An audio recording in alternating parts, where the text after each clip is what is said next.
Ladies and gentlemen, welcome back to another video on the Rave Green TV YouTube channel. And today we're reaching back in. We got your questions. Our channel members on the channel left us some great questions. And these ones, good questions, and we appreciate them. We felt like, even one of the members who asked the questions said, no, it's on video. So these questions are a bit shorter ones, and I just want to put them all together. So that way they're not all just left out. Because I do want to talk about them, and I do want to give you guys your questions answered. So thank you for our members. A shout out to you guys. If you want to be a member and have a question contributed, posted on this channel. Being a member on this channel, not only can you ask us questions, Saturday related, world football, anything related. You can ask about how my grandma is doing if you want to, but you get other cool perks as well. So if you haven't checked out our membership, go ahead and check it out. But my favorite perk is leaving questions for us to make videos on, which is what we're doing today. All right, so the first question we got is from Roca Trevo. Roca Trevo, if you're watching this, please correct me. I know I just butchered your name, but he asked, not an individual video, but can Pedro de la Vega, Rusnak, and Ryan Kent all play together? Now, this is interesting because obviously the takeover of Pedro de la Vega, the full breakout, is currently underway. Bad timing because Albert Rusnak did suffer an injury, same with Ryan Kent, an even worse injury. Thankfully, it sounds like they'll both be back in time to end the regular season and go into the playoffs. So this question is still valid. It's still needing an answer. And to that I say, yes, I think they can play together, mainly because of Ryan Kent. So Pedro de la Vega, as we've seen, his position is clearly best suited to play the left wing position. Albert Rusnak can only play the 10, so he's not going to move from that spot. With Pedro's breakout, it's important to consistently play him minutes and play him in the position where he's breaking out in. I want to keep him on my left side. I think it best suits him when he can cut in and attempt the miraculous, or just cut in to hit a nice normal shot. He can still whip balls in with his left foot, but his strikes cutting in, his crosses, his in-swingers cutting in are just a thing of beauty. And I don't want to mess that up right now, given the breakout that we're seeing. But what makes this work is Ryan Kent. Ryan Kent is great with both feet. His right foot is a strong foot, but you've seen him many times, almost exclusively assist with his left foot, right? And Ryan Kent has scored goals from outside the box on his left foot over the course of his career with the Rangers and other clubs. So I think Ryan Kent can give you that same effect that Pedro has, the ability to cut inside and shoot and cross. Ryan Kent can do that as well, and he can still get to the end line and whip a good ball in. So I truly believe that Ryan Kent still does make this work. And I think he would be almost better in a way, because those of us who watch Ryan Kent, he's not really a guy who's going to cut in and shoot, I think he's attempted less than 5 shots, right? Ryan Kent wants to be a playmaker first. He wants to be someone who whips in a cross, picks out a good pass that no one saw coming. He wants to be that guy almost exclusively, right? And he can be that guy on the right side and still have the ability to cut in if needed on that left foot. So I think that's how they would have to play together. Pedro on the left, Rusnak down the middle, Ryan Kent on the right. And I think they could absolutely do that. And I would like to see it. Honestly, I would like to see it.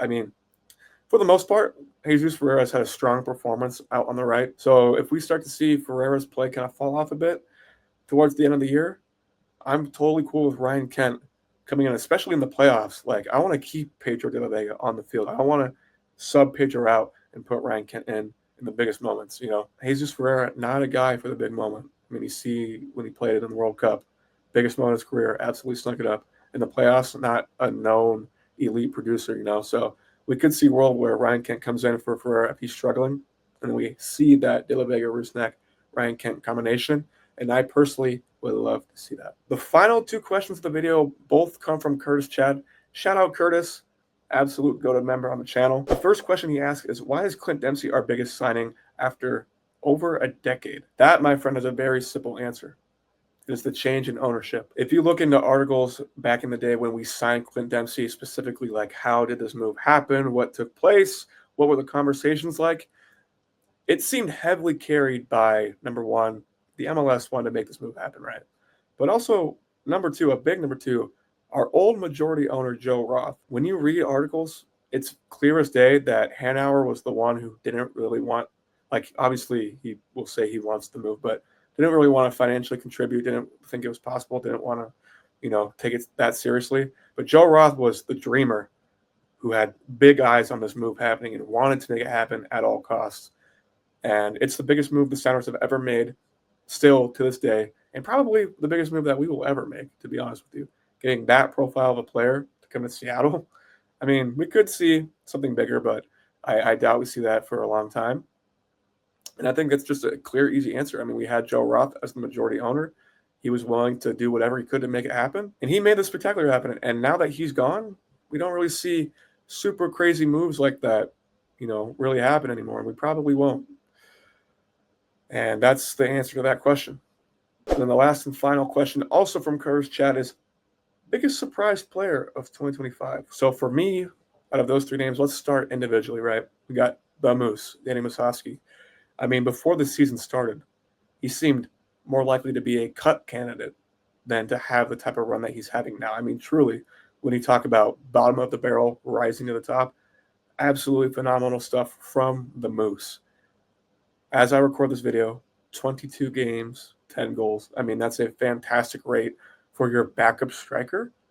It's absolutely fantastic. I mean, it's up there with Will Bruin, Chad Barrett. I mean, they weren't scoring. They weren't scoring goals like this, right?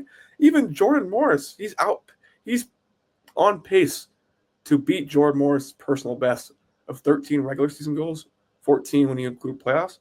He's on pace to beat that, or at least tie it, And then we got Kalani. I mean, Kalani was, a couple of years ago, playing for the Everett Jets for crying out loud. I mean, and then he makes the rise to, he went to UW.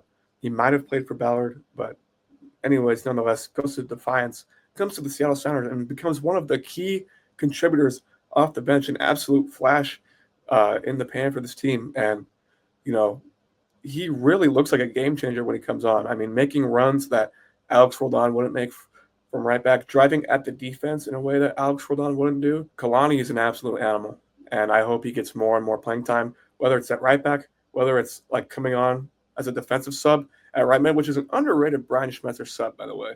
Having Kalani, he has the chops to be in the attack, absolutely does. But he brings that defensive ability, that defensive work rate, just as much as a Paul Rothrock does from that position. So I like that sub. And Kalani, I mean, to those who watched him a lot, maybe this wasn't a surprise. Maybe you guys knew this was coming the whole time. To me, it was a surprise, It was a surprise and absolutely worthy of a mention. On the more downside of this, we got Nuhu. I mean, Nuhu went from the best one-on-one defender in the league, just like one of the first names on the team sheet, beloved by all the fans, beloved by the league, to this year really dropping off in performance, being an absolute head case, getting multiple red cards, doing stupid stuff, costing the team big time. I will say, you don't obviously expect him to do the things that he did, right? But if you've seen Nuhu, he's a big, big personality, right? And he's known to lash out. I mean, it's not the first time he's been suspended before by the team internally, So I would say out of these three, he's probably the least surprising. But I want to say shout out Nuhu. He has turned it around, hopefully completely. Ever since that last suspension, he looks like the Nuhu of old, and he looks fantastic right now. So big up Nuhu. We love to see it. We all love Nuhu. We want the best for him. Glad that we're seeing that. I think to me it comes down to the Moose or Kalani. I guess some people could throw Paul Rothrock, but Paul Rothrock's kind of just doing what Paul Rothrock did last year. He's not really much of a better player. The offense overall has way more additions, so you'll see more goal contributions as a result of that. But he's the same player. I expected this sort of production from him, so I'm not surprised. I'm gonna go with the Moose, and I think you have to. I mean, shout out Kalani, big shout out Kalani, right? But Danny Musovski was we were kind of questioning why bro was still on the team, at the end of the last season. Did not look good at all. Looked completely useless, almost on Haber's level, if not worse at times, right? Because at least Haber could contribute and build up and look, and he had technical ability, right? Musovski doesn't have that whole line. He's got solid hold-up play, but technical ability, not the best. But to see him where he's at now, 10 goals, could easily tie or pass Jordan Morris's personal best. That's something that completely came out of left field. And for anyone who says, I always knew he had this in him, I feel like you're talking out of your ass, but feel like not really anyone expected this to happen. So for me, Danny the Moose Musovski is the Sounders' biggest surprise player for the big 2025. Ladies and gentlemen, if you enjoyed this video, leave a thumbs up, subscribe if you haven't already, and if you want to be a part of these videos, we'll do them monthly. Go ahead and check out and become a member of the channel. Leave us your questions. We'll make videos on them on the channel for you guys. And other than that, I hope you all have a great day.